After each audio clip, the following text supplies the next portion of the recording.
रानी झलकारी बाई ख्वाजा नायक भीमा नायक जी को। साथियों,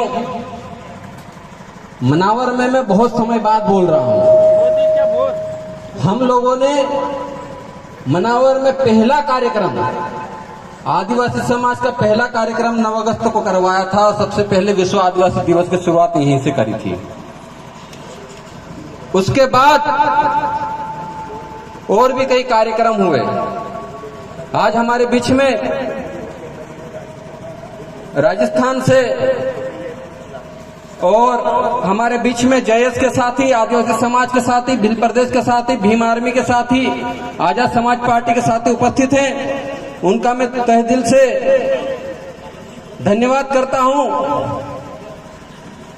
मैं ज्यादा तो नहीं कहूंगा, लेकिन हमारे जो पूर्व वक्ताओं ने जो अपनी बात रखे, और आज जो एक ही जिले में 2-2 महापंचायत है, इस महापंचायत का कारण वैचारिक मतभेद है। ये वैचारिक मतभेद तब से शुरू हुए जब से आदिवासी समाज में राजनीति हावी हो गई, और उस राजनीति ने, उस आदिवासी समाज ने लीडर बनाए, और लीडर लोग किसी की गोदी में जाकर बिक गए। वहीं से ये मतभेद शुरू हुए। मतभेद का कोई कारण नहीं है। हम लोग तो चाहते हैं कि आदिवासी समाज एक जाजम पे बैठे, एक साथ लड़ाई लड़े, लेकिन एक साथ लड़ाई लड़ने के साथ हम जिसको लीडर बनाते हैं वो कभी कांग्रेस की गोदी में बैठ जाते हैं, कभी बीजेपी की गोदी में बैठ जाते हैं। ये आदिवासी समाज नहीं चाहता।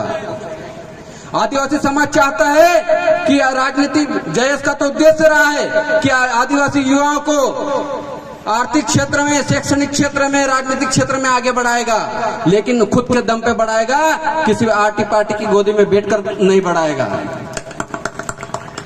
यही मतभेद है। हम तो कल भी सुलझाना चाहते थे इस मतभेद को, आज भी सुलझाना चाहते हैं। हम तो चाहते हैं आदिवासी समाज में कभी भी इस तरह की चीजें ना रहे, लेकिन जहां जहां कांग्रेस और बीजेपी आएगी, कांग्रेस और बीजेपी का रास्ता अलग रहेगा, आदिवासी समाज का रास्ता अलग रहेगा, ये कह देना चाहता हूं। क्योंकि यहाँ पर बैठे एक एक युवाओं ने जयस को बनाने में, इस विचारधारा को आगे बढ़ाने में तन मन धन दिया है। आज कितने युवा यहाँ आए हैं, किसी ने ये नहीं पूछा होगा कि गाड़ी में पेट्रोल कहाँ से आया, आप खाना खाकर आए कि नहीं आए, अपने बीच में चाय नाश्ता किया कि नहीं किया, ये नहीं पूछा होगा। खुद अपने दम पे आए हैं। मैं अभी रास्ते से कुक्सी से आया हूँ, और रास्ते में देख रहा था कि तूफान गाड़ियां निकल रही थी, और सिर्फ ड्राइवर बैठ के जा रहा था, और खाली खाली गाड़ियां भी जा रही थी। तो इसी से अंदाजा लगा सकते हैं साथियों, क्योंकि आदिवासी समाज के पास पैसा नहीं है। अभी हम लोग वहां कुक्सी से गाड़ियां लेकर निकले, तो हमने सोचा कि अगर लोग कम हैं और 1-2 गाड़ियों में एडजस्ट हो सकते हैं, 3 गाड़ियों में एडजस्ट हो सकते हैं, तो हो जाओ, एक गाड़ी को यहीं छोड़ जाते हैं, क्योंकि पेट्रोल के पैसे नहीं थे, डीजल के पैसे नहीं थे। लेकिन वहां पर पार्टी से फंड आया, पार्टी वालों ने फंड दिया, पार्टी की गाड़ी आ गई, इसीलिए वहां पर हो सकता है कि कुछ लोग ज्यादा हों, लेकिन वह तो है तो गुलाम। किसी पार्टी के विचारधारा के गुलाम नहीं बनना है, आदिवासी विचारधारा के गुलाम, आदिवासी विचारधारा पे चलना है, तभी हम लोग एक हो पाएंगे। जिस दिन जो यहाँ के विधायक हैं, अलावा जी जो कुक्सी में महापंचायत करवा रहे हैं, जिस दिन आदिवासी विचारधारा पे आ जाएंगे, हम भी एक जाजम पे बैठने के लिए तैयार हैं। सबसे पहले वो पार्टी का गमछा छोड़े, पार्टी की सदस्यता छोड़े और इस्तीफा दे दे। आज हम उनको एक मंच पे बिठा लेंगे।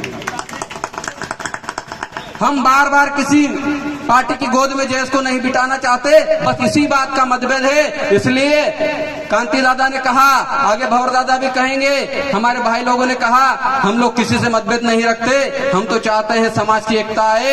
ये एसटी, एससी, ओबीसी के लोग एक साथ आकर इस मनुवादी विचारधारा जो आदिवासियों को प्रताड़ित करती है, जल जंगल जमीन छीनती है, जो दलितों को प्रताड़ित करती है, विचारधारा के लोगों को यहाँ से खदेड़ने की जरूरत है। इसलिए आदिवासियों की, दलितों की, ओबीसी समाज की एकता बनाने की जरूरत है, और इसी एकता के साथ हम लोग इन लोगों से लड़ पाएंगे।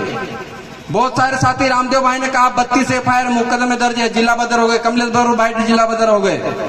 हम पे भी बहुत FIR हैं। हो सकता है आज कुछ बोल के गए और पता चले कि विधायक महोदय और कुछ लोगों पे FIR करवा दे। ऐसा हुआ है जब जब हमने कांग्रेस को बुरा भला बोला, कांग्रेस के लीडरों ने एफआईआर नहीं करवाई, बीजेपी को बोला, बीजेपी के लीडरों ने एफआईआर नहीं करवाई, लेकिन अपने व्यक्ति के खिलाफ अगर थोड़ा सा भी बोला तो एफआईआर करवाने पहुंच गए। उसके बाद बात वहां तक नहीं रुकी, बात तो हाथापाई तक आ गई थी। लेकिन हम तो हमारी ग्राम सभा की पंचायत को मानते हैं, ग्राम को मानते हैं, उसी व्यवस्था के तहत हम लोगों ने बहुत सारे काम भी किए और आगे भी करेंगे। बस इतना ही कहूंगा, हम लोग आदिवासी समाज के नाम पे एक हो जाएं और एक होने को तैयार हैं। ये पार्टीवाद को छोड़ दीजिए, जिस दिन पार्टीवाद को छोड़ देंगे हम लोग एक हो जाएंगे। बस इतना ही कहूंगा। और जो साथी बाहर से वक्ता आए हैं, जितने साथी आए हैं, उनका तहे दिल से धन्यवाद, आभार, जोहार, जिंदाबाद।